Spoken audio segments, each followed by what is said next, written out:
Ya, next ada dari industri e-commerce nih.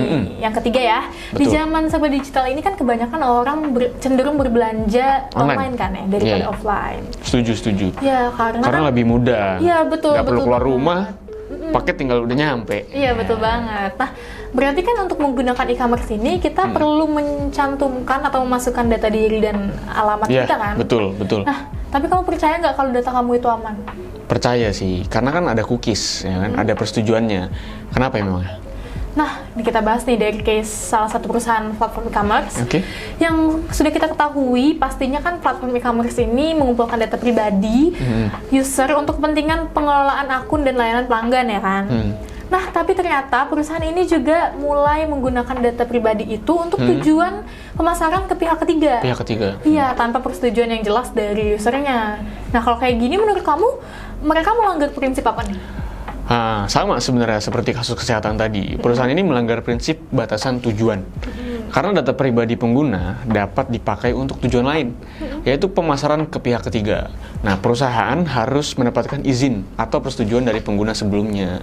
Iya, karena kan semua pengumpulan data itu harus berdasarkan dari persetujuan yang jelas ya kan. Bener. Kalau data mau digunakan di luar tujuan awal, ya perusahaan wajib memberitahu kepada usernya dong, dan Bener. harus mendapatkan izin dari usernya tersebut. Iya, apalagi komersial kan. Iya, betul. Betul. Ngomongin data pribadi nih, kamu tahu kan kalau CV itu juga termasuk data pribadi? Ya tahu dong, karena kan di dalam CV itu terdapat foto dan berbagai data pribadi yang bisa dikombinasikan dan menunjuk ke satu orang. Betul. Sebelum kamu kerja di Nixindo pun kamu pasti melamar ke berbagai perusahaan lain kan? Iya dong, emang kenapa? Ya, kamu nanya nggak CV-nya bakal disimpan berapa lama? Hati-hati loh. Takut disalahgunakan? Bener. Aku nggak nanya sih sebelumnya. Nggak nanya, karena kan aku nggak ngeh nih kalau misalnya di CV itu terdapat Dulu belum banyak- ada UPDP juga sih, kayaknya mungkin. Betul. Nah, penting banget nih, jangan-jangan kamu juga kayaknya suka fotokopi kartu keluarga ya. Ntar dijadiin kertas gorengan. Tapi banyak ya? Banyak Iya, banget. banyak banget ya. Banyak banget, Ini bahaya bahaya sih itu. itu.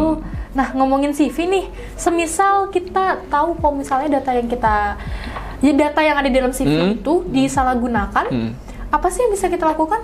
Oh, tentunya aja. Kamu bisa lapor. Dalam Undang-Undang Pelindungan Data Pribadi, kita tuh memiliki hak subjek data, yang dimana itu bisa kita gunakan. Oh gitu, apa aja tuh hak-haknya? Kan banyak banget tuh. Ada banyak, kamu mau tahu? Ya, mau. Ikut dulu workshop Pelindungan Data Pribadi atau PDP Project yang diadakan di Nixindo tanggal 12 November 2024 nanti. Aku dengar juga workshop Betul. terakhir ya? Workshop PDP terakhir. terakhir. Workshop terakhir. Oke, people for more info, cek di deskripsi ya.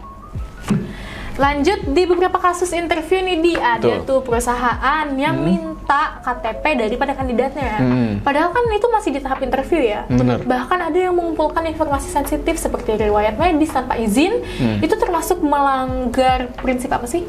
Nah, yang kayak gini tuh melanggar prinsip berbasis hukum. Mereka nggak boleh tuh mengumpulkan data tanpa izin. Maka dari itu, perusahaan juga perlu memberitahu apa nih alasan yang jelas dari pengumpulan data sensitif tersebut. Betul banget. Karena kan pengumpulan dan pemrosesan data pribadi itu harus didasarkan pada izin ya. Izin peraturan atau persetujuan yang jelas tanpa menimbulkan kerugian atau ketidakadilan pada pemilik data tersebut. Betul gak? Betul. Nah, yang kelima ada apa nih, Di? Nah, yang kelima ada perusahaan atau organisasi. Gini deh, biar gampang, ada perusahaan A yang ingin mengakuisisi perusahaan B. Terus? Pastinya kan ada pembagian data pelanggan dari perusahaan B ke perusahaan A. Nah, untuk melakukan hal tersebut sebelum terjadinya pengakuisisian, tentunya kedua belah pihak harus memastikan adanya perjanjian kerahasiaan. Nah, Di, kalau semisal pengakuisisiannya itu gagal, terus gimana? Nah, itulah pentingnya perjanjian yang aku sebutin tadi. Dalam perjanjian tersebut, kedua belah pihak bisa mengatur kebijakannya sendiri, menghapus atau mengembalikan data pribadi, itu terutama. Oke. Nah, kalau ternyata nih tidak dilakukan, tidak membuat perjanjian tersebut, berarti perusahaan A itu melanggar prinsip integritas dan kerahasiaan? Benar, benar. Pada prinsip ini, seharusnya perusahaan A dapat memastikan data pribadi terlindungi, terutama dari akses atau pemrosesan yang tidak sah, terutama kebocoran, kehilangan data, dan masih banyak lagi. Oh gitu. Kayak gitu.